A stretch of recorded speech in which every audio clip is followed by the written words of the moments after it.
Movie की शुरुआत होती है जर्मन नाम के एक टीचर को दिखाने से, जो अपने घर में बैठा हुआ बच्चों के असाइनमेंट को चेक कर रहा था। तभी यहाँ पर उसकी वाइफ आती है जिसका नाम था जेनी। वो अपने प्राणनाथ यानी हस्बैंड की हेल्प करते हुए बच्चों के असाइनमेंट को चेक करती है। फिर अपने स्वामी से पूछती है कि स्वामी, तुमने बच्चों को इतने गंदे नंबर क्यों दिए। तब जर्मन बड़े ही शांत लहजे में अपनी धर्म पत्नी को समझाते हुए कहते हैं कि जानू, आजकल के बच्चे पढ़ाई में कम और आशिकी में ज्यादा ध्यान देते हैं। अब तुम ही देखो ना, इन बच्चों ने सीटों में क्या लिखा है। सारी की सारी सीटें खाली पड़ी है। अब तुम ही बताओ मैं इन्हें क्या नंबर दूं। इसके बाद जर्मन क्लाउड नाम के एक स्टूडेंट का असाइनमेंट पढ़ता है, जिसमें क्लाउड भाई साहब ने तो अपनी अय्यासी का पूरा किस्सा ही लिख दिया था। जिसमें लिखा था कि क्लाउड राफर नाम के एक स्टूडेंट को काफी टाइम से मैथ्स की ट्यूशन पढ़ाने के बारे में सोच रहा था। फिर एक दिन वो पहुंच ही जाता है राफा के घर पर। घर में जाते ही उसकी नजर पड़ती है राफा की मदर एस्टर पर, जो कि बहुत ही ज्यादा खूबसूरत और अच्छी लग रही थी। और एस्टर ने एक बच्चे की मां होने के बावजूद अपने आप को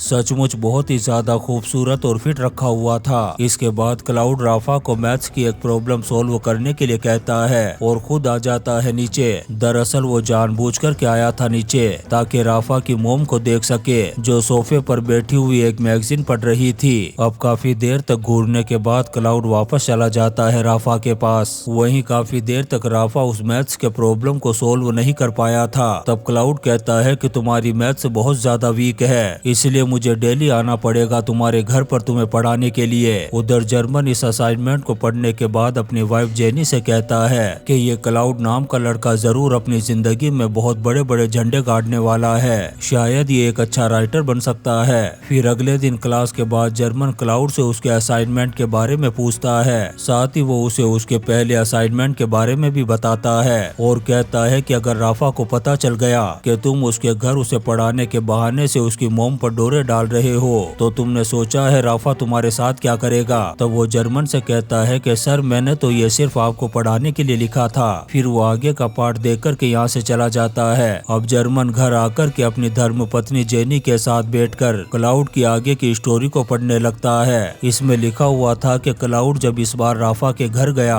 तो उसकी मोम काफी खुश लग रही थी, क्योंकि क्लाउड की वजह से राफा की मैथ्स बहुत ज्यादा ठीक ठाक होती जा रही थी। इसके बाद राफा की मोम क्लाउड को थैंक्स बोल कर के वहाँ से जा रही होती है। तब राफा पीछे खड़ा हुआ घूर कर के उसके बॉम्ब देखता है। इस स्टोरी को सुनकर के जर्मन की वाइफ जेनी सोच में पड़ जाती है कि एक स्टूडेंट अपने दोस्त की मोम के बारे में ऐसा कैसे सोच सकता है। पर जर्मन को क्लाउड की इस हरकत से कोई फर्क नहीं पड़ता, क्योंकि उसे तो क्लाउड के अंदर एक अच्छा और बेहतरीन राइटर दिखाई दे रहा था। फिर अगले दिन स्कूल में जर्मन क्लाउड की फैमिली की डिटेल निकालता है। तब उसे पता चलता है कि क्लाउड 2 साल पहले ही अपनी फैमिली के साथ यहाँ पर शिफ्ट हुआ है। इससे जर्मन को लगने लगता है कि क्लाउड जरूर किसी गरीब फैमिली से बिलोंग करता है, इसलिए वो उसे राइटर बनाने के लिए उसकी हेल्प करता है और कुछ बुक देता है उसे पढ़ने के लिए। और क्लाउड भी जर्मन को इसके आगे का असाइनमेंट देकर के यहाँ से चला जाता है। फिर अगले सीन में हम देखते हैं कि क्लाउड जब अगली बार राफा के घर गया तो उसने राफा को देखा जो अपने डेट के साथ बैठकर के टीवी देख रहा था। तब क्लाउड भी जाकर के दूसरे सोफे पर बैठ जाता है। तभी राफा की माँ जाती है और क्लाउड के साइड में बैठ जाती है। इसी बीच राफा के डेट के पास कॉल आता है किसी का, और वो कॉल पर बात करते हुए वहाँ से चले जाते हैं। इधर क्लाउड राफा की माँ को देख कर के ये सोच रहा था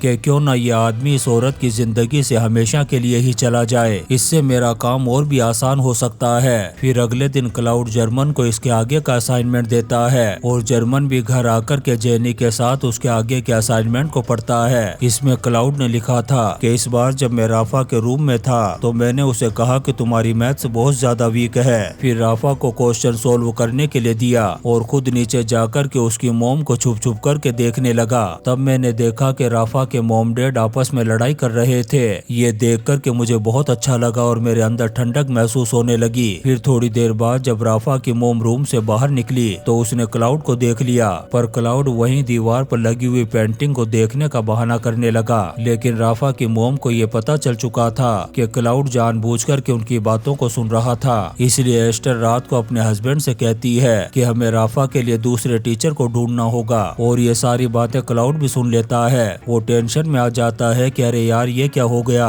अब मेरा पत्ता साफ हो जाएगा। फिर काफी सोचने के बाद क्लाउड के दिमाग में एक आइडिया आता है और अगले दिन स्कूल में आकर वो जर्मन से मैथ्स के एग्जाम के क्वेश्चन पेपर चोरी करने के लिए बोलता है और कहता है कि सर अगर आपने मेरे लिए क्वेश्चन पेपर चोरी नहीं किया तो मैं लिखना ही छोड़ दूंगा और मैं एक अच्छा राइटर नहीं बन पाऊंगा और मेरे राइटर न बनने के पीछे का कारण आप होंगे। वहीं जर्मन क्लाउड को एक अच्छा राइटर बनाना चाहता था, इसलिए वो क्वेश्चन पेपर को चोरी कर लेता है और ला करके दे देता है क्लाउड को। फिर कुछ देर बाद एग्जाम होता है और जब राफा का रिजल्ट आता है तो उसमें उसके काफी अच्छे मार्क्स आते हैं। अब अपने बेटे के इतने अच्छे नंबर देख कर के राफा के मॉम डैड भी बहुत ज्यादा खुश हो गए थे, इसलिए वो क्लाउड को राफा को ट्यूशन पढ़ाने देते हैं। जिसके बाद राफा के डैड क्लाउड से कहते हैं कि चलो बाहर चल कर के फुटबॉल खेलते हैं, लेकिन राफा मना कर देता है। फिर अगले दिन राफा और उसके डैड फुटबॉल खेलने के लिए घर से बाहर चले जाते हैं। तब क्लाउड आता है घर पर। उस वक्त एस्टर अकेली थी।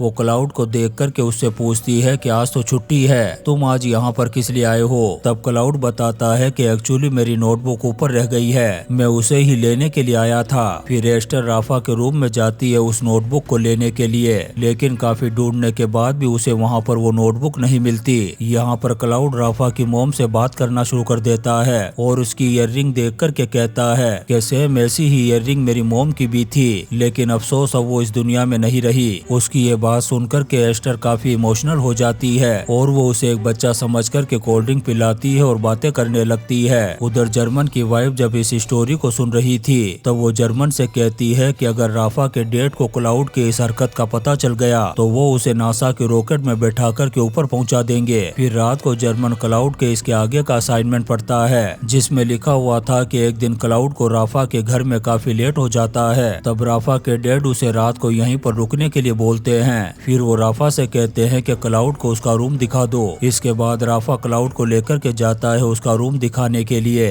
जैसे ही रूम में पहुंचते हैं राफा क्लाउड को पकड़ कर के चुम्मा चाटी करना शुरू कर देता है। यहाँ पर हमें पता चलता है कि असल में राफा एक मीठा है और क्लाउड को मीठे लोग बिल्कुल भी पसंद नहीं है। फिर जब आधी रात हो जाती है तब क्लाउड चुपके से उठ कर के जाता है एस्टर के रूम में और वो उसे सोता हुआ देखता रहता है। फिर अगले दिन हम क्लाउड और राफा की मॉम को एक साथ बैठा हुआ देखते हैं। मतलब कहीं ना कहीं क्लाउड अपने मकसद में कामयाब होता जा रहा था और उसी रात राफा के मॉम और डैड के बीच में भी काफी लड़ाई होती है। देखते ही देखते ये लड़ाई काफी बढ़ जाती है। तब राफा के डैड गुस्से में आ जाते हैं घर से बाहर। इस मौके का फायदा उठा कर के क्लाउड आ जाता है राफा की मॉम के रूम में और वो उसके हाथ में एक लेटर पकड़ा कर के चला जाता है यहाँ से। अगले दिन राफा की मॉम उस लेटर को पढ़ने के बाद क्लाउड को अपने पास बुलाती है। जब वो एस्टर से बातें कर रहा था तो क्लाउड जर्मन को इमेजिन करने लगता है और उसे लगने लगता है कि जैसे जर्मन उसके पास ही खड़ा हो। अब क्लाउड का लिखा हुआ लेटर राफा की मॉम को बहुत ज्यादा पसंद आता है, इसलिए वो खड़े होकर के एक चुम्मा देती है क्लाउड के होठों पर। राफा भी विंडो के पास खड़ा हुआ ये सब कुछ देख रहा था। ये देख कर के उसे बहुत बुरा लगता है और वो अपने रूम में आकर के खत्म कर लेता है अपने आप को।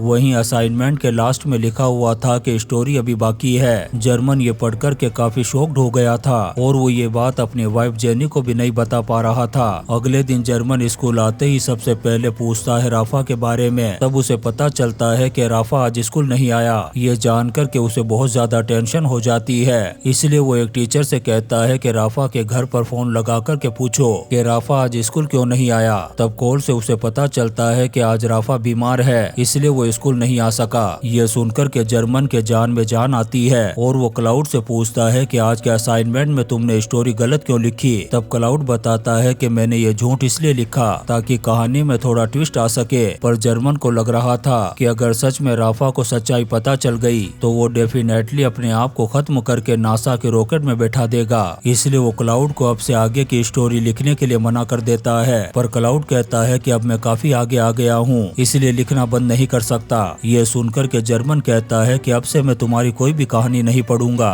इसलिए क्लाउड गुस्से में आकर आगे के असाइनमेंट को वहीं पर फाड़ करके डस्टबिन में फेंक करके चला जाता है। उसके जाने के बाद जर्मन उस डस्टबिन से उसके असाइनमेंट को उठाता है और पढ़ने लगता है। इस असाइनमेंट में लिखा हुआ था कि आज राफा के डैड काफी उदास और टेंशन में ऑफिस से वापस घर आए हैं क्योंकि वो अपने काम से बहुत ज्यादा परेशान रहने लगे थे। तभी एस्टर उनके पास आती है और उन्हें बताती है कि मैं प्रेग्नेंट हूँ। ये सुनकर के राफा के डैड बहुत ज्यादा खुश होते हैं और ये तो सबको पता है कि जब अंग्रेज खुश होते हैं तो एक दूसरे के साथ चुम्मा चाटी करते हैं। तो यहाँ राफा के मॉम और डैड भी अपना गम भुला करके चुम्मा चाटी कर रहे थे। तभी यहाँ पर राफा आता है और अपने मॉम डैड को बताता है कि अब से क्लाउड हमारे घर पर नहीं आएगा और तुम लोग मेरे लिए एक नया ट्विटर ढूंढ लो। उधर ये पढ़कर के जर्मन क्लाउड से कहता है कि राफा की फैमिली अब बहुत ज्यादा खुश है, इसलिए अब तुम्हारा वहाँ पर जाना ठीक नहीं होगा। क्लाउड भी इस पर एग्री होता है और जर्मन से कहता है कि अब से मैं कभी नहीं लिखूंगा। फिर क्लाउड जर्मन को इसके आगे की कहानी बताते हुए कहता है कि आज मेरी और राफा के बीच में जबरदस्त WWE की फाइट हुई, क्योंकि उसे मेरे और उसकी मोम के बारे में पता चल चुका था।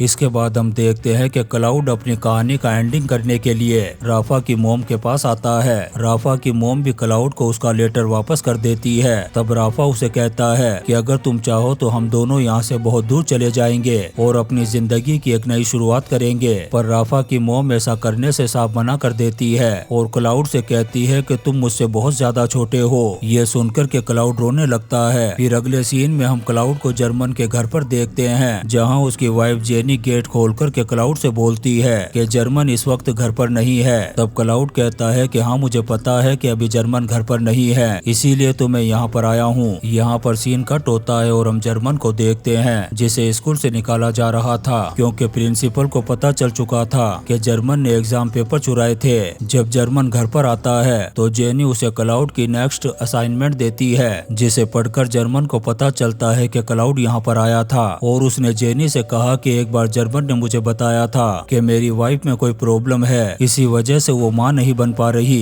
ये सुनकर के जेनी का दिमाग खराब हो गया और गुस्से में आकर के उसने क्लाउड के साथ ही गुपचुप कर बैठी। जब जर्मन को इस चीज का पता चला तो उसे अपनी वाइफ पर बहुत ज्यादा गुस्सा आया और इन दोनों में काफी लड़ाई होने लगती है। फिर आखिरी सीन में हम जर्मन और क्लाउड को एक साथ बातें करता हुआ देखते हैं, जहाँ जर्मन सोच रहा था कि जिस लड़के की वजह से मेरी नौकरी गई और जिसने मेरी वाइफ के साथ ऐसा किया, फिर भी मैं आज उसी के साथ बैठकर के बातें कर रहा हूँ। और इसी सीन के साथ ये शानदार मूवी इन द हाउस खत्म हो जाती है। दोस्तों हम आपके लिए ऐसी ही इंटरेस्टिंग मूवीज एक्सप्लेन करते रहेंगे, तो आप चैनल को सब्सक्राइब जरूर करें और लाइक और कमेंट्स भी करें। Thank you.